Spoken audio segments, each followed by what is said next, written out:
semua wali kan berkata sah. Ini gila tapi ku mau halalkanmu. Axel. Halam, ini mas SMA. Gak ada. Kenapa Om? Saya kan cuma ikutin Om. Persis kayak waktu Om masih SMA dulu. Dari mana dia? Mana lihat? Juliet. Ya. Ini gila tapi ku mau. Ku ingin nikahi kamu ya, jadikan kau istriku. Ku ingin kau jadi ibu dari anak-anakku. Sebut namamu, binti ayahmu, dan semua wali kan berkata sah. Ini gila tapi ku mau halalkanmu. Mau nggak jadi istri aku? Nggak mau ah. Juliet. Ih, Papa so sweet banget. Walau ditolak ya Om. Hoho, anak muda. Kau tidak tahu apa-apa, Ferguson. Kayaknya gue gak ada harapan deh. Padahal gue sayang banget sama dia. Snow, aku baru belajar main gitar. Jangan diketawain ya. Juliet. Ini gila tapi ku mau. Ku ingin nikahi kamu, jadikan ku istrimu. Ku ingin kau jadi ayah dari anak-anakku. Sebut namaku, binti ayahku, dan semua wali kan berkata sah. Ini gila tapi ku mau dihalalkanmu. Ini gila tapi ku mau halalkanmu. Males banget deh, malam minggu tuh biasanya Mimin nongkrong di warung kopi sama cowok-cowok, malah kerja kelompok bareng cewek-cewek. Hah, kalau bukan karena anggota kelompok yang dipilih sama bu guru, gue juga ogah. Kalian mau dengar cerita terowongan Casablanca? Boleh, apa cuma Mimi ya satu-satunya cewek yang suka cerita horor? Ya nggak heran sih, lo kan siluman ubur-ubur, sebangsa lah sama setan. Enak aja. Terowongan Casablanca dibangun pada tahun 1991 dan selesai pada tahun 1993. Terowongan ini dibangun di atas lahan kuburan TPU Menteng Pulo. Hah? Bejir, belum apa-apa udah serem aja. Konon katanya, dulu ada seorang gadis yang diperkaos ramai-ramai hingga menghembuskan nafas terakhirnya. Kemudian jasadnya dibuang begitu saja di area yang sekarang kini telah menjadi terowongan Casablanca. Ini takut. Lo lebih nakutin sih. Ditambah lagi beberapa tahun kemudian, seorang pria mengakhiri hidupnya di terowongan ini dengan mengikat lehernya menggunakan spanduk. Beriting Mimi tuh. Diam! Sosok penunggu terowongan Casablanca ini sering menampakkan diri dan menyebabkan kecelakaan. Sehingga ada mitos, di mana kendaraan yang melewati terowongan Casablanca, khususnya malam hari, wajib membunyikan klakson sebanyak 3 kali sebagai tanda permisi jika ingin selamat. Hah? Ada bel, bentar ya, gue buka pintu dulu. Ibu jangan tinggalin Mimi, ayo Juliet. Sorry ya guys, aku telat. Tadi ban motor bapak aku bocor di jalan pas masuk terowongan. Hah? Juliet? Terus tadi yang cerita siapa? Pelajaran kita sudah selesai, silahkan warnai dulu tugasnya, baru kalian boleh pulang.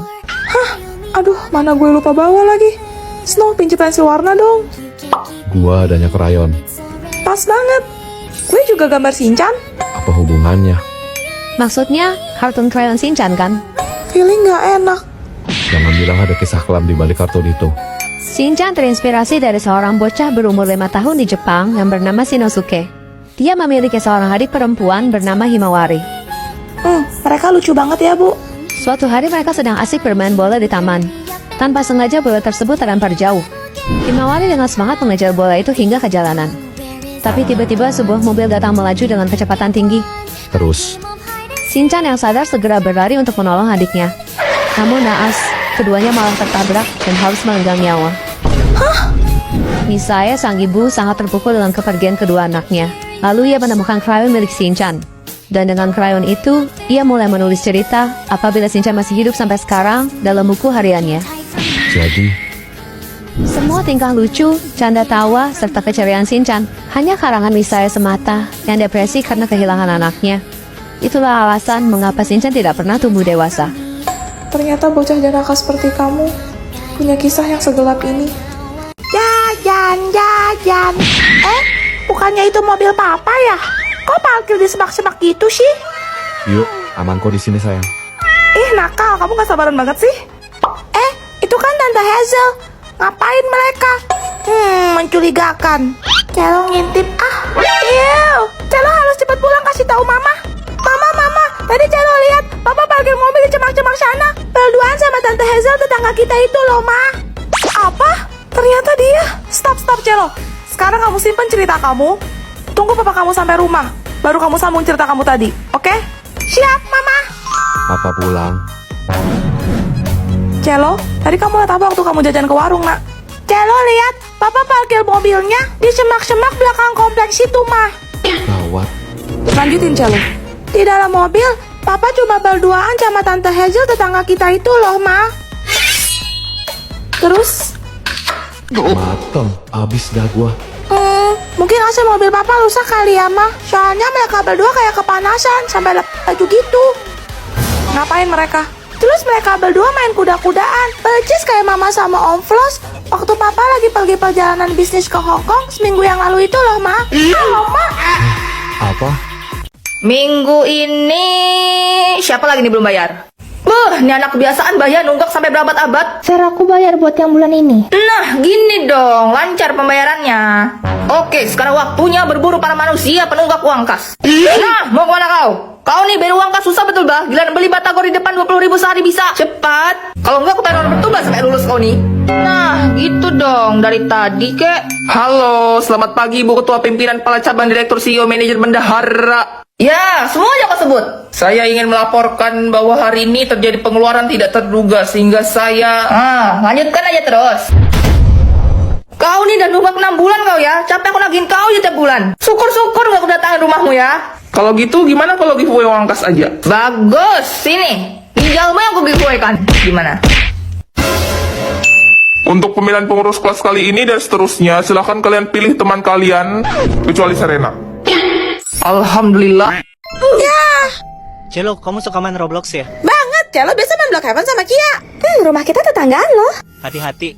Hah, kenapa woi? Gak usah nakut-nakutin lah. Kalian pasti nggak tahu cerita tentang sisi gelap dari Roblox Brookhaven kan? Enggak, emangnya ada ya? Waktu itu lagi liburan musim panas, ada seorang anak kecil berusia 8 tahun yang merasa bosan di rumah, jadi dia download Roblox.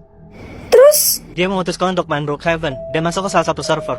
Tapi pas dia keliling, kok sepi, kayak cuma dia satu-satunya pemain di sana. Akhirnya dia menjelajah ngeksplor jauhan, sampailah dia ke hutan. Di sana, dia nemuin 5 orang pemain yang semuanya berwarna hitam. Mereka mengelilingi api unggun, kayak lagi ritual gitu. Hah? Disamperin lah sama dia, buat nyapa ngajak main, tapi dia malah diusir. Mereka bilang, Pergilah sama kau masih bisa. Waduh, anak itu bercanda, kalian lagi cosplay penyihir ya? Tapi tiba-tiba koneksinya terputus dan dia langsung keluar dari game. Kok bisa? Anak itu juga mendadak mendapat pesan pop-up dari iPad-nya yang berbunyi, Kami sudah memperingatkanmu. saat dia mencari tahu, salah seorang di forum bilang kalau itu adalah sekte berbahaya. Dia disuruh meninggalkan iPad-nya dan segera pergi dari rumah itu sekarang juga kalau ia ingin selamat. Batom. Anak itu pun ke rumah neneknya. Besoknya, ia mendapatkan kabar bahwa ayah dan ibunya sedang berada di kantor polisi karena mereka menyaksikan ada seorang anak berusia 8 tahun yang sedang diculik oleh sekelompok orang berpakaian hitam di sekitar area rumah mereka. Apa? Hai, aku istri kamu. Sepertinya kau bukan perempuan yang dijodohkan denganku. Ih, kamu gak percaya? Nih, lihat, aku punya cincinnya. Maaf Nona, tapi Tuan Muda tidak bisa melihat. Suaranya beda, wanginya juga. Kamu siapa? Nama aku Juliet. Jujudd. Hah? Kok judi? Ili, bukan DID. Dasar bodoh. Astaga, apa ini? Yang satu buta, yang satu otaknya. Kenapa? Aku ganteng kan? Kau terpesona ya? Bulu hidung kamu keluar tuh. Cih, kalian berdua memang cocok. Sama-sama menyedihkan. Aku lapar. Lo mau makan? Mau. Ambil. Tuan Vian, Anda sudah keterlaluan. Diam kamu, gak usah ikut campur. Apa kamu lupa? Bagaimana aku membuat Tuan Snowmu jadi seperti itu? Aska, cukup. Belum 5 menit. Menarik. Kamu lagi ngapain? Tuan, saya sudah menyelidikinya. Ternyata Nona Juliet. Ma, aku gak mau nikah sama cowok buta. Suruh Juliet aja tuh. Cilok. Bah. Macam mana pula kan kau yang dijanjikan. Lagian pun bapaknya sayang kali sama dia. Tunggu papa keluar negeri aja, Ma. Dia kan cuma anak selingkuhan. Oh, betul juga. Jadi keluarganya punya 2 orang putri. Selesai. Siniin tangan kamu. Walaupun kamu gak bisa lihat, percaya sama aku. Kamu ganteng. Apaan nih? Hah, untung aja aku gak nikah sama dia. Tentu saja, seleramu kan tinggi sayang. Kalian, Mulai besok, Vian bakal jadi presiden baru Stormhold Group. Oh iya, nanti malam ada pesta perayaan kemenangan gua. Datang ya, walaupun lo nggak bisa ngeliat juga sih. Hah, Beraninya. Aska, Tentu dia ajar banget sana-sana. Capek banget. Sudah kuduga mereka berdua pasti bersekongkol. Dasar licik. Coba aja aku nggak acting bodoh begini. Pasti udah lama aku. Koit dong. Koit dong. jadi kamu Saya akan membacakan pengumuman penting. Presiden Direktur Stormhold Group yang baru adalah Tuan. gak mungkin. Kenapa jadi begini? Dia itu nggak kompeten, melihat aja nggak bisa. Gimana mau memimpin perusahaan? Siapa bilang? Kamu? selama ini aku hanya memainkan strategiku untuk tahu mana kawan dan mana lawan. Jangan-jangan kamu pura-pura buta ya? Aku tahu kamu pintar, Juliet. Tidak sembarang orang bisa menulis huruf Braille. Terus kenapa kamu? Sama sepertimu, keluargaku sendiri mengincar nyawaku. Aku mengerti. Ayo kita kerja sama. Gas. Total kepemilikan saham Tuan Snow sebesar 30%.